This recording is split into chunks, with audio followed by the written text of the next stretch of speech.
Welcome back to First Watch, the series on my channel where I let fate decide the next film that I get to watch. This time fate has randomly sent me back to the year 2001 to watch an odd Tom Cruise movie called Vanilla Sky. Let's get cracking. Vanilla Sky ultimately follows around a self-indulgent and vain publishing magnate by the name David Ames, whose life catches up to him when an ex-romantic partner of his can't see their relationship the way that he sees it. The movie then takes a Lynchian twist that ultimately and literally pulls us into Ames' tortured psyche. As much of a fan of Tom Cruise as I am, sometimes the earlier films that he does, they don't always work for me because I guess I just prefer him as more of an insane action guy than anything else.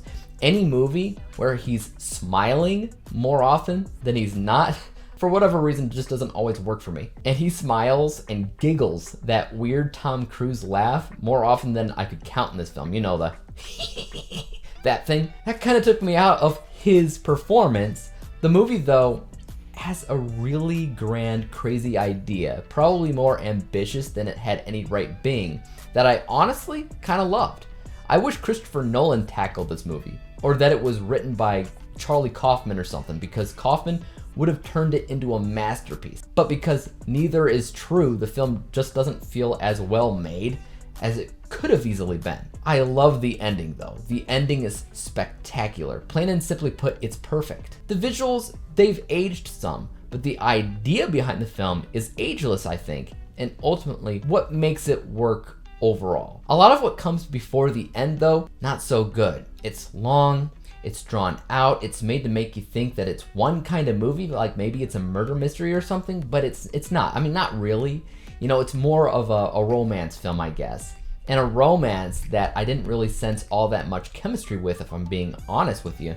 And at the end of the day, you feel that runtime. It's long, it's kind of boring, and a majority of it isn't even that important in the long run for what actually happens at the end, other than maybe a few foreshadowing moments that happen throughout. And I'll be honest, I mean, those foreshadowing moments are indeed awesome, but I guess I just didn't care about the central story of the film, with the romance stuff, the fact that his character is kind of a douchebag, with the face disfiguration thing. Though the mask that he wears sometimes is pretty cool. It's kind of creepy, kind of like a Michael Myers type situation, but even that remained inconsistent throughout the film. So I'm left honestly wondering why put so much effort in on that in the writing room. Again, the end was fantastic. I love the end. There's also a lot of cameos in the movie that I wasn't expecting. Like, there are these like non-speaking roles randomly from Johnny Galecki and Michael Shannon, who are just kind of there, standing around in the background, not talking. It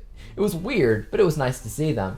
Tom Cruise did a good job whenever he was tasked on being serious. That's something that he's always been great at, but it's that weird laugh that he does here and there that does take me out of it. I wish I could tell you more about the movie though, like what's actually going on overall, but that would be obviously a big spoiler and I'm going to refrain. But it is kind of trippy on purpose, so if that's your type of film, then you might love it. Also, I'll put this out there, narratively, kind of in the same ballpark of Eternal Sunshine of the Spotless Mind, though it's nowhere near as expertly crafted. That's why I mentioned Charlie Kaufman should have written it, because matters of the mind, that's his domain.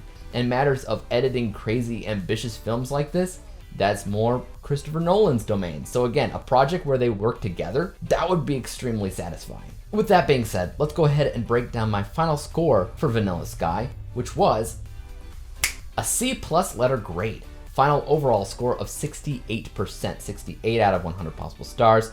I could definitely see something there. Between the lines, a concept that is not only good but great, and in a way, timeless. But I think that a good chunk of the way that it was made just wasn't done as well as it could have been. The pacing wasn't really there for me. I found it to be way longer than it should have been. The only part that I loved was the ending. And as we all know, a movie with even the best ending doesn't automatically save the rest of the film. And a good 80 to 85% of the film I found to be meh, which is ultimately what took my score down to like the 60s. Take that as you will. and let me know your thoughts about Vanilla Sky in the comment section down below if you've seen it. As for YouTube, you guys know what to do. Hit the like, subscribe button, and bell to be notified when I come out with my next installment for First Watch. And until then, peace.